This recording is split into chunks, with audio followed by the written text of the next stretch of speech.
अस्सलामुअलैकुम। आज मैं आपको सिखाने जा रहा हूँ क्रिकेट एडिटर 76 जैसी एडिटिंग। आपने सबसे पहले अलाइट मोशन को ओपन कर लेना है।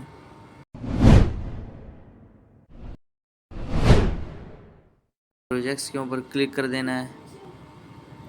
इसके ऊपर क्लिक कर दिया, देखो फॉरएवर जिस पे लिखा है ये मैंने एग्जाम्पल बनाई हुई है, इस पर मैं क्लिक करता हूँ। सबसे पहले मैं इस वीडियो को डिलीट कर देता हूँ और आपके सामने वीडियो एक्सपोर्ट करता हूँ कोई सी भी। जैसे कि सिंपल सी वीडियो पड़ी है वहीं वाली, इसको मैं सिंपल इसको एक्सपोर्ट करता हूँ।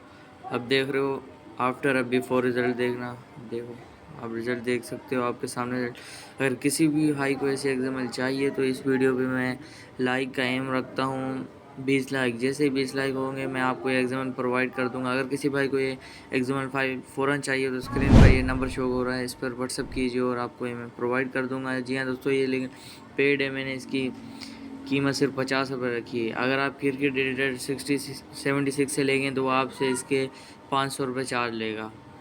अल्लाह हाफ़िज़। आज की वीडियो में इतना ही। दूसरी वीडियोज़ के लिए चैनल को सब्सक्राइब कीजिए। अल्लाह हाफ़िज़।